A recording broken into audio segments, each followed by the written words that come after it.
Better Life Protocol here. We're going to go over the key takeaways from the incredible book Atomic Habits by James Clear. I tried to provide actionable examples because information that doesn't lead to action is not very useful. First, let's define a habit as a behavior repeated enough times to become automatic. Habits are a way to adapt to an environment and solve a recurring problem. There are 4 laws of behavior change for creating a good habit. Each law can be inverted to break a bad habit. The first law is Q, make it obvious. Inverting the law to break a bad habit, we get make it invisible. The Q is simply the stimulus that prompts the habit. We can design our environment to make the cues of good habits obvious and visible, while making the cues of bad habits invisible. James Clear talks about what helped him to create the habit of flossing. He didn't like the floss that wraps around your fingers, and it was often hidden away in a drawer so he didn't think about it. All it took for him to adopt the habit of flossing was to buy a small bowl, fill it with pre-made floss picks, and set it out near his toothbrush. By doing so, he made the cue obvious and visible every time he brushed his teeth. Implementation intentions allow you to leverage the cues of time and location. When situation X arises, I will perform response Y. Describing the exact action you will take at a specific cue will greatly increase your chances of success. For example, when I get home from work, I will meditate in my living room for 10 minutes. Habit stacking is the act of associating a habit with a new one you are trying to build. You might stretch every morning without fail, but your meditation habit isn't as consistent. By coupling the two, you are much more likely to meditate every single day. The cue should be highly specific and immediately actionable. Immediately after reading this book, I personally applied habit stacking to help keep me hydrated. Because I had already established the habit of making my bed, it became easy to drink a glass of water by attaching it to that habit. The second law is craving, and it states, make it attractive. Dopamine is the neurotransmitter most implicated in pleasure and addiction, but it's not only associated with the experience of pleasure, but also released when you anticipate pleasure. This anticipation is what leads us to take action. Our goal is to connect the release of dopamine to habits we want to build, because habits are essentially a feedback loop driven by the release of dopamine in our brains. When dopamine increases, so does our motivation to act. Temptation bundling is the act of pairing something you want to do with something you need to do. For example, only playing video games when you are listening to an educational audiobook or podcast. It might be structured like this. After I pull out my phone, I will do 10 push-ups. And after I do 10 push-ups, I will check Instagram. Immerse yourself in the culture where your desired behavior is the normal behavior. Don't underestimate the importance of family and friends when it comes to shaping our behavior. You are the average of the 5 people you spend the most time with. We don't actually choose our earliest habits, we imitate them. The closer we are with someone, the more likely we are to imitate some of their habits. So if you truly want to change your behavior, immerse yourself in the culture where your desired behavior is the normal behavior. Create a motivation ritual. If you always play the same song before going for a run, you will begin to link that song to running. Then you can prime your subconscious for a run simply by playing that song. The third law is response. Make it easy. Habits are formed based on frequency, not time. To make a habit stick, it isn't the number of days or weeks that matters, but rather the frequency and number of repetitions that make the difference. Reduce the friction of good habits and increase the friction of bad habits. For example, you might reduce the friction of exercising by joining a gym that is on the way home from school, and packing your gym gear the night before. Habits are like decision trees. If you are able to start off the day with good choices that reinforce good habits, you are much more likely to end up having a good day. Use decisive moments to ensure the quality of your day, not your limited supply of willpower. Prime your environment to make future actions easier. For example, if you aren't eating enough vegetables, wash, cut, and put them in a container at the front of the fridge to reduce the steps needed to eat a healthy snack. You might also increase the friction to unhealthy snacks like chips by putting them on the top shelf, or putting them behind other foods so there are more steps between you and unhealthy foods. Don't try perfecting your habit from the start. Just try getting it to stick. We tend to be overly ambitious with our new habits and burn ourselves out. The The key is to stay below the point where it feels like work.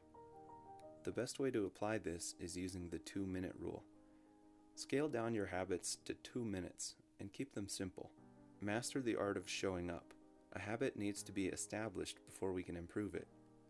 And by committing to 2 minutes, this makes it as easy as possible to get started and establish the habit. Optimize the starting line before the finish line. One of the best ways to reduce the friction of habits is to automate them. Invest in technology and one-time purchases that encourage or lock in future behaviors. I will cover James Clear's one-time action list, among other one-time actions to set yourself up for success, in another video.